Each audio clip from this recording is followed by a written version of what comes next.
So I'm excited to share this conversation with you. Without further ado, let me bring in the chairman of the House Judiciary Committee, Jim Jordan. Mr. Chairman, thank you for joining us today. News coming out, obviously, that your colleague, Chairman Jim Comer of the Oversight Committee, is starting this first hearing. Just for a moment, lay out the goal of the impeachment inquiry. Is it to build a case, to find more evidence? What do you guys hope to achieve through the inquiry process?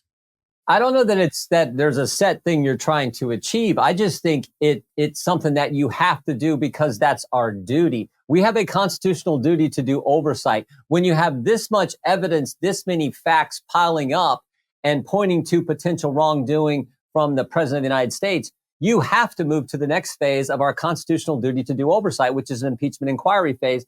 And frankly, what that does is once you move into that phase, courts have long recognized that now we're functioning from a duty in the Constitution that's exclusively the House of Representatives, the impeachment power of the House. That is our basis for getting information. And if you get into these conflicts with the executive branch, as inevitably happen, the courts are much more likely to say, okay, the House is engaged in a fundamental duty they have under the Constitution that exclusively resides with them, more inclined to give us the benefit of getting the documents and access to witnesses that we want. And so that's why I think we had to go here. I thought the Speaker was right to do so. And we're just going to continue to do our oversight work and get the facts. All right, so let's dispel some of the myths from the left. I want to start with, and I'm going to build up because there's some, but the first one is when Trump was indicted, Republicans in the House were very clear that there was not an initial vote to begin this process. Democrats are now, of course, using that and saying, well, Republicans aren't following what they had preached for Democrats to do. How do you answer that? Well, look, Speaker McCarthy said there may be a vote at some point. Second, you don't need to have a vote to move into this phase. There are court cases on that. There's been judges who've been impeached, and there was never a vote by the full House to proceed with that. So it's not a requirement under our constitutional system. But I do know what the Democrats did. They actually began an impeachment and not just inquiry and investigation. They were full tilt into it. Because I had to leave the Adam Schiff bunker down in the basement of the Capitol to go to the floor to vote on. I remember saying this at the press event after the vote. I said I had to leave an impeachment deposition to go to the floor to open an impeachment inquiry. So I mean, they got it totally backwards. We'll see if there's a vote that happens. But I do know when the guy who's Speaker of the House announces that we're in an impeachment inquiry phase, that has significance because here's the guy who's second in line to the President of the United States. And again, the courts have long recognized you don't necessarily need a vote to move to this phase of our oversight work. So the other thing that's interesting is that when they were going after President Trump, particularly on the second indictment, I thought it was hysterical because the guy was out of office. The whole point of impeachment is to remove somebody from office. But let me go down a rabbit hole with you. The issues stemming from President Biden don't necessarily have to do with him being president. They deal with him being vice president primarily. Do you think that impeachment must contain concerns and charges relevant to the office that you currently hold, or can you go back in time? Meaning, in this case, we're going back and looking at, and are we establishing new precedent? Meaning, if this is the case and President Trump gets reelected, could we go back and look at him as a private citizen, maybe? My point is, I think a lot of Democrats would say, well, you're not actually looking at Biden for actions and concerns that he committed while president of the United States. We're looking at concerns while he was in office, both as a United States Senator, more importantly, as vice president. But I don't think it's just limited to that because you got also what's taken place in the Justice Department. We have an important hearing with Merrick Garland coming up. So I think that's important too, how they handled this investigation by David Weiss in the U.S. Attorney's Office in Delaware with Hunter Biden. I think that is part of this too, how they handled that and the idea that they let the statute of limitations run for the most significant tax violations in the tax years. But it seems to me they may have let that run because it dealt with Burisma, which has real implications for the president of the United States. So this is all part of his current administration. So I think it's both. And we will look at all that as we proceed in our investigation. So I've played these clips over and over again. And this weekend on the Sunday shows, we heard almost every host parrot this no evidence talking point. Nancy Mace made a very compelling case. I've heard you make the compelling case. Here are the emails. Here are the text messages. Here are the calls into business meetings at Hunter Biden. What do Republicans have to do to persuade? And I get that this may be a tall order, so don't get me wrong, but I think that there's a case that the American people need to see that isn't about Hunter Biden, but it directly links Joe Biden to Hunter Biden's nefarious activities. What do you and the other leaders need to show the American people to get them to understand that this does involve Joe Biden and not just Hunter Biden? Well, yeah, I think there's the whole package. There's the dinners, the meetings, the phone calls. The brand was, in fact, Joe Biden. That's not me saying that. That's right. Hunter Biden's business partner, Devin Archer, in a deposition under oath. There's 10% for the big guy. There's the WhatsApp message, which was the sort of the shakedown message that comes from Hunter Biden. He says his dad's sitting right beside him. So there's all that. But I think when you boil it all down, it's really 4 central facts regarding Burisma. So fact number 1, Hunter Biden's put on the board of Burisma. Fact number 2, he's not qualified to be on the board of Burisma. Fact number 3, the head of Burisma tells Hunter Biden, we're under pressure from the prosecutor and others. We need relief from that pressure. Fact number 4, Joe Biden, 5 days after that message is communicated to D.C., Joe Biden goes to Ukraine and starts the process of getting the prosecutor fired. And he does so by leveraging our tax money, the people of the 4th District of Ohio, their tax money. He does it. And most importantly, that fourth fact is kind of confirms what the confidential human source said in the 1023 form. Now, if that's not compelling evidence that this family was benefiting from activity and policy preferences were done and money exchange, I don't know what is. So that's what we're looking into. We think that is the kind of central to the matter. And then you add to it the layer of how the Justice Department handled the investigation and tried to make this all disappear with the plea deal and made sure that the statute of limitations lapsed for Burisma, the central facts of the case. So we got millions of dollars that we know of coming from these entities, China, Ukraine, Romania, I think Russia, others. You guys have put out these reports showing they're flowing to Hunter Biden, his associates, his other family members, nephews, godchildren, people who his Facebook friend. I mean, it's literally unbelievable.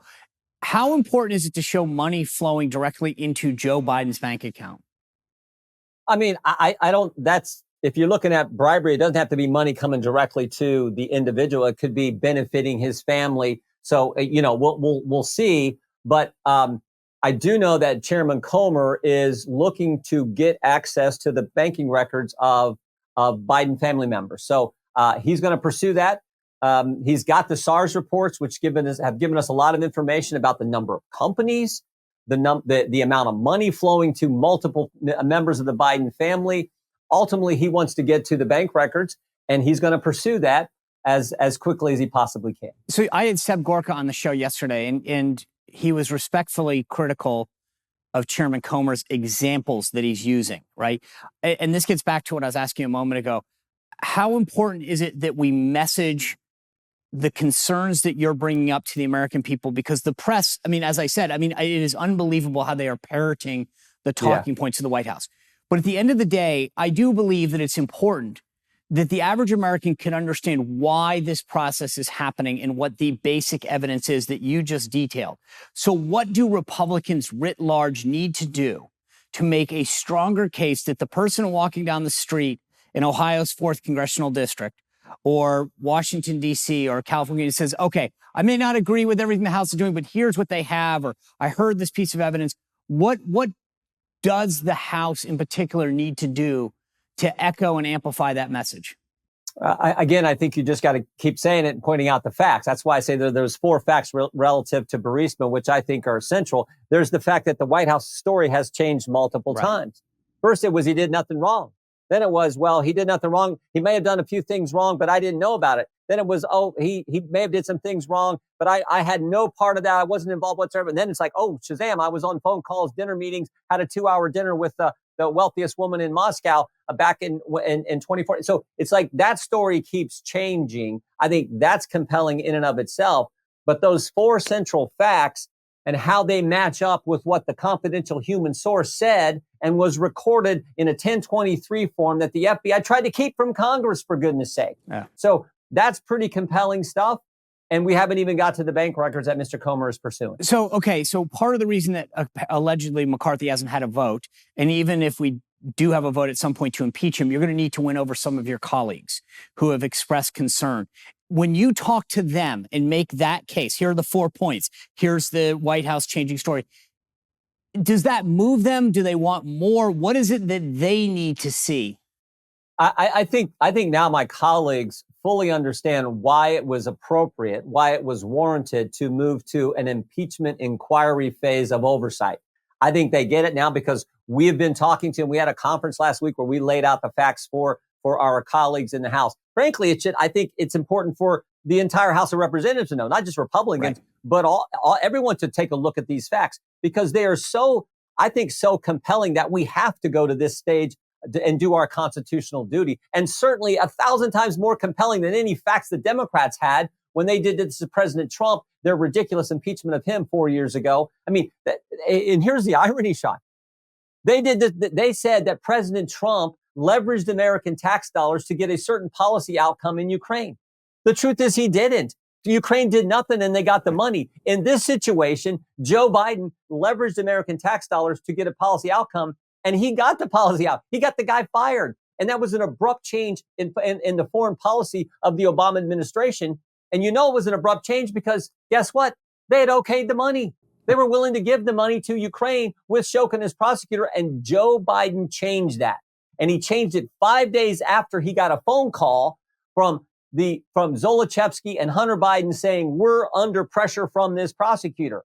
If that isn't compelling, I don't know what is. So what is it that you hope to achieve big picture, right? Let's say you get the votes, the House impeaches Biden, and it goes to the Senate-controlled, the Democrat-controlled Senate. What is it that, if you could say, what is the end goal? Let's just put it that way.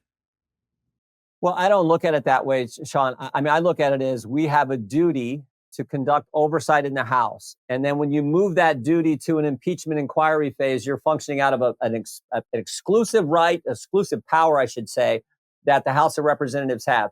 We should do it simply because this is our constitutional obligation to do so. It's not driven by anything else, not about politics, not about getting back, not about anything like that. It's about the facts. It's about the evidence. And if that warrants moving all the way to articles of impeachment and then voting that and sending it to the Senate, that's where it goes. But right now we're in the inquiry phase and we're going to do our due diligence. We're going to get the facts and the evidence for the American people. More importantly, for the members of the House of Representatives, and we'll see if it moves to the next stage. I want to switch gears to the spending issue that's going on in Congress.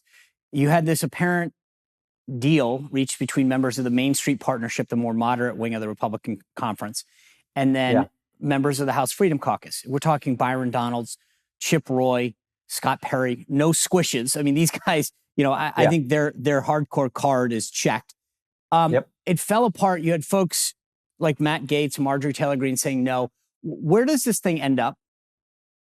I don't know. I hope we can pass something. It seems to me we should fund the government for some amount of time, give us a chance to actually get the appropriation bills done.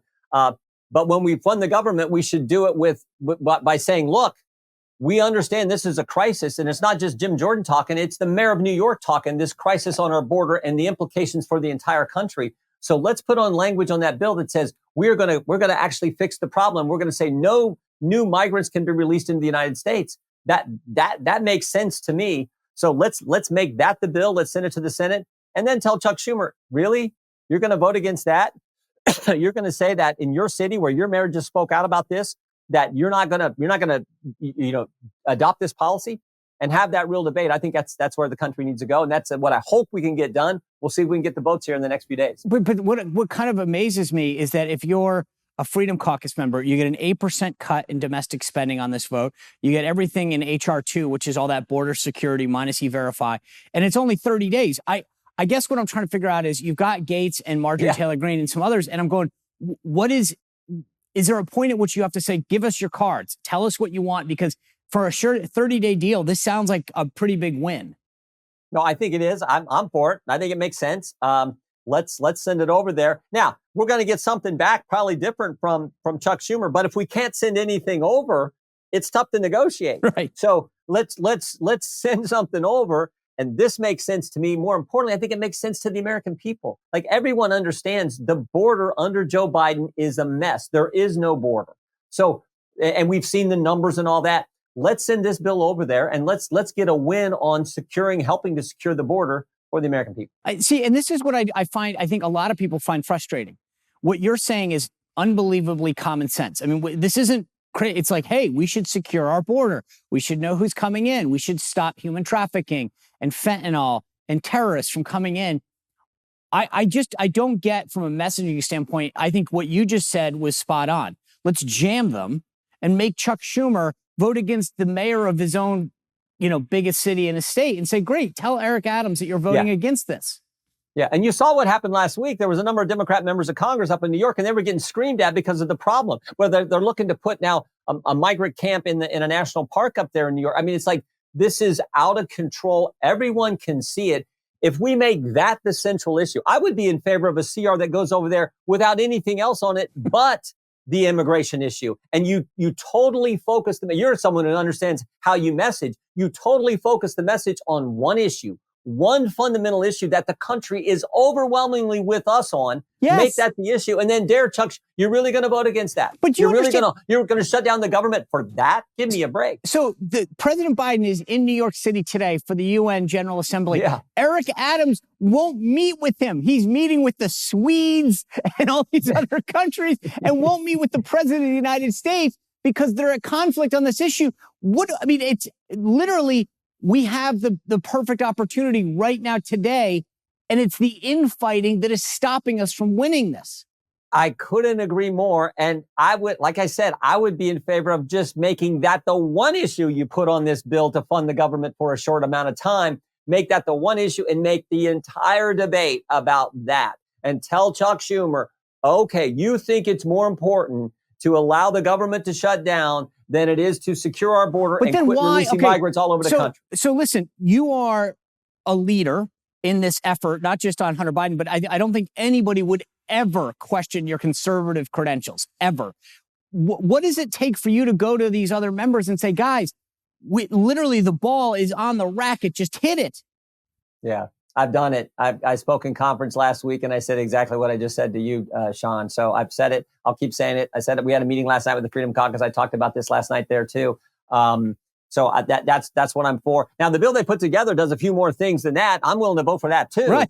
But I just let's get something over there, but let's make the focus that one issue. And then, you know how politics works. You can't solve everything at once, but you find one good issue and you win on that. And then the next time, guess what? Then maybe you can fight on two good issues and win on that. That's how American politics works. And so that's what I think we should focus on.